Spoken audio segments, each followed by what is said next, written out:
possível de se deslocar aqui à cidade do Porto. No entanto, não quis deixar de enviar uma mensagem escrita que eu vou passar a ler.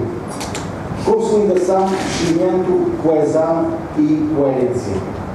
Impossibilitado de estar presente, quero reforçar a necessidade de conseguirmos levar para a frente, a bem do nosso país, um projeto coerente que consolide o que até agora foi conseguido, garanta a coesão nacional e permita um crescimento harmónico, não só na economia, mas também noutras áreas vitais, como a educação, a saúde, a cultura. Uma consolidação que demonstre que valeu a pena o caminho do sacrifício dos portugueses. Faço minhas as palavras recentes de Vítor Gaspar. Todos nós, quando enfrentamos situações de risco, procuramos segurança e certeza.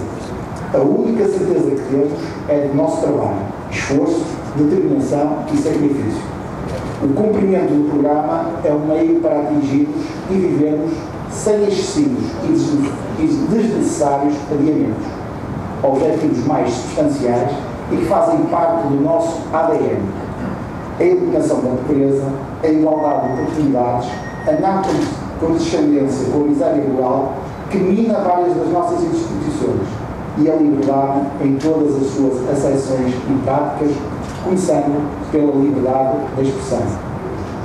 Foi essa visão alargada e ambiciosa que Francisco Sá Carneiro nos jurou. É por ela e para ela que o PSD existe e existirá. Francisco Pinto Balsemão.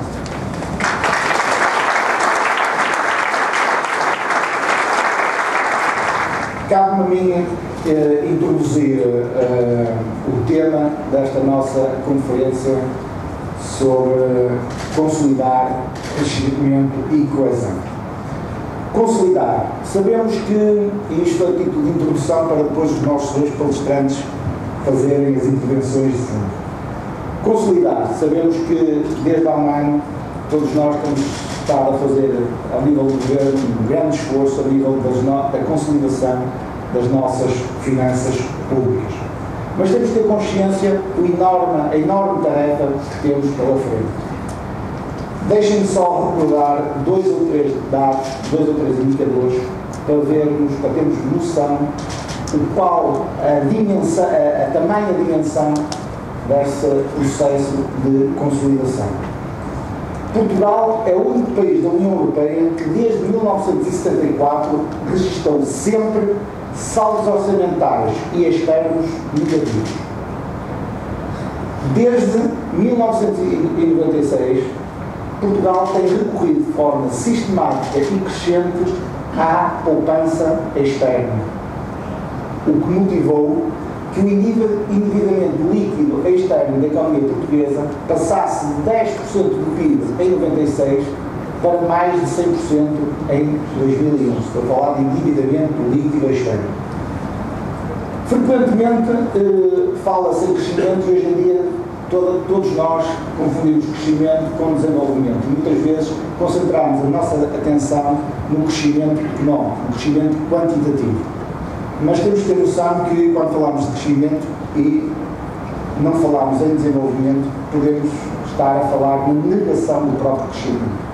Crescimento económico sem desenvolvimento económico tem consequências negativas que refutam os princípios do mesmo crescimento económico, nomeadamente ao nível de aumento da poluição, ao nível da desperdício de recursos naturais, desigualdades sociais inaceitáveis. E eu estou convicto, e penso que todos os portugueses devem estar convictos, que o nosso esforço, o esforço do governo português, o esforço dos nossos governantes, como são exemplo do Dr. Zé Pedro Aguiar e do Dr. Marco Antão, o esforço de todo o nosso trabalho irá dar resultados. E no futuro podemos ver um futuro melhor do que temos hoje e, sobretudo, um futuro mais sustentável. Obrigado a todos.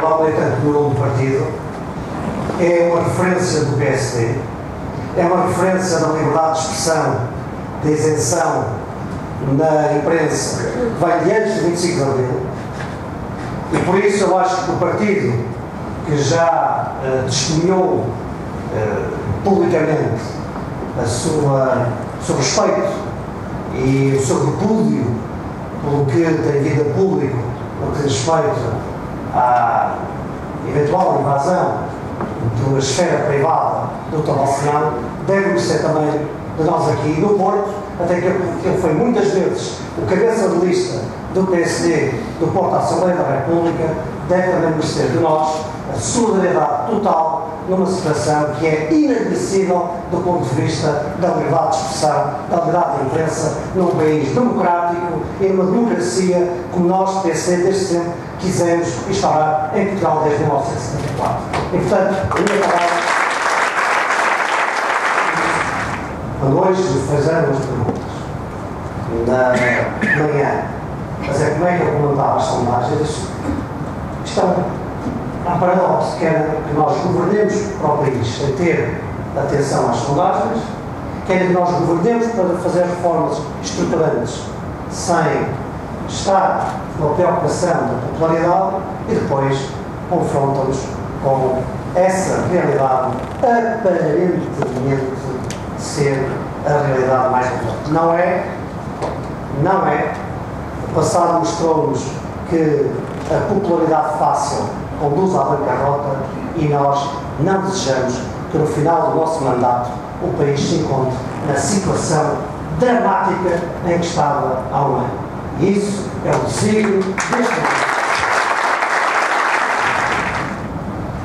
Acredito que nós todos aqui, tenho a certeza absoluta, acreditamos, e é essa crença que nos faz ultrapassar as dificuldades e até fazer dos momentos difíceis com que 2 e 2 sejam 8. Conseguimos atacar a desperdício, onde não sabíamos e não achávamos que houvesse desperdício.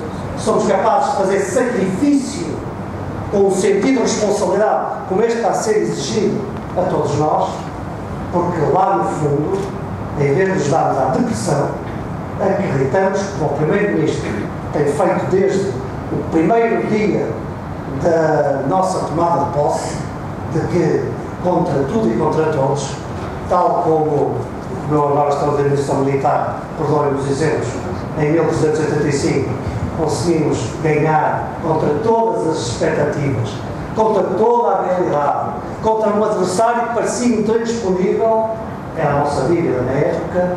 Nós fomos capazes, com inovação, com engenho, com arte e acreditando, transformar poucos em muitos e levar vencida a nossa batalha. É isto que as pessoas precisam de estar conscientes. O exercício orçamental não foi figura de retórica, não foi um exercício de fantasia, não foi um capricho, é muito difícil, é muito exigente e é essa realidade que faz com que o Governo atue como tem atuado. Caras amigas e caros amigos, uma boa noite a todos e permitam-me que eu comece por saudar os militantes do Distrito do Porto e todos aqueles que hoje enchem mais uma vez esta sala e com a sua presença voltam a dar um sinal do empenho, da determinação e, acima de tudo, do espírito de militância que este Distrito mantém permanentemente vivo no seu seio. Hoje, na reunião da Comissão Permanente do PSD que participei, como todas as terças-feiras, nós falávamos da necessidade de serem recolhidas todas as questões que forem colocadas no âmbito destas sessões para serem agrupadas por áreas temáticas e para, em conjunto, partir, colocar respostas e iniciar os militantes toda a informação que julguem que seja necessária para haver um total e cabal esclarecimento do trabalho que estamos a fazer. E isto, quando nós sabemos que vamos movimentar por esta presença aqui hoje, por aquilo que têm sido as presenças nas sessões, milhares de pessoas pelo país fora.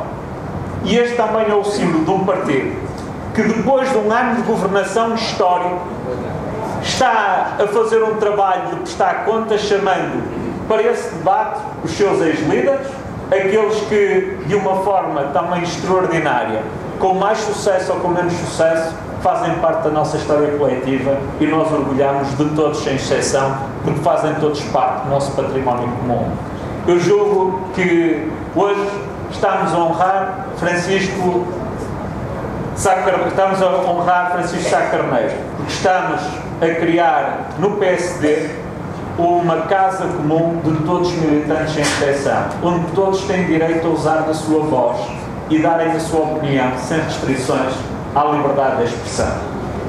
Eu quero, acima de tudo, falar do comportamento que este governo assumiu quando tinha pela frente um dos ajustamentos financeiros e económicos mais difícil que há memória da história moderna da Europa e em termos de economias ocidentais. De que forma é que o governo se posicionou? De uma forma arrogante, como estávamos habituados no passado? De uma forma prepotente? Ou com uma atitude de diálogo social? Este foi o caminho que nós escolhemos. O diálogo social como instrumento fundamental de uma reforma que o país precisa de fazer, porque está obrigado a ela, mas acima de tudo feita em concertação social. Reparem que há um ano atrás tínhamos as escolas em pé de guerra. Na área da educação, o problema da avaliação arrastou-se ano após ano e quando se realizaram as últimas eleições continuávamos em pé de guerra nas escolas. Pouco tempo depois, o Ministério da Educação conseguiu estabelecer um acordo com os sindicatos do setor e hoje regressou a paz às escolas, onde todos os dias é construído o futuro do nosso país. Quando nós falamos de futuro, não podemos falar desse futuro sem esquecermos onde todos os dias esse futuro é construído com a formação das novas gerações. Foram hoje notícia e ontem a recapitalização da banca, mas também foi notícia a preocupação do Governo em garantir que essa recapitalização signifique acesso da economia a capitais também. E isto significa que estamos a fazer o nosso caminho. Aqui em Portugal existem os partidos que acham que se pode começar as casas pelo telhado, que se pode começar a gastar dinheiro sem haver dinheiro, que se pode continuar a endividar o país sem se dar provas de credibilidade externa, que se pode continuar a prometer tudo a todos sem isso significar no futuro ficarem todos sem tudo. Continuamos a ter à nossa esquerda quem pensa assim, mas nós, fiéis aos compromissos que assumimos, estamos a fazer paulatinamente o caminho. Nós sabemos e temos consciência de que não existe crescimento económico nem coesão social sem finanças públicas saudáveis, que não haverá financiamento à nossa economia sem credibilidade internacional, que não haverá um país autónomo, independente e soberano sem fazer um caminho que é um caminho dificultado. Nós sabemos que tudo tem um tempo, que tudo tem um caminho e, acima de tudo, que tudo tem um plano estruturado, que é o programa de governo que estamos a cumprir. E passado um ano, aquilo que eu vos posso dizer é que têm sido muitas as dificuldades e seguramente muitas as queixas que nos farão agora nota nas vossas intervenções. Mas nós também sabemos que está a acontecer tudo aquilo que tínhamos programado, porque nós acreditamos que temos um dever geracional. A geração que foi chamada a governar Portugal tem o dever de honrar as gerações anteriores, permitindo que elas tenham um Estado social que lhes garanta o mínimo indispensável que uma sociedade moderna deve dar de conforto àqueles que trabalharam para tornar o país mais próspero, mas também que sejamos capazes de legar um país aos nossos filhos e às novas gerações que não é o país que nos entregaram nas mãos, mas sim um país com perspectivas de futuro e com confiança no futuro. Muito obrigado.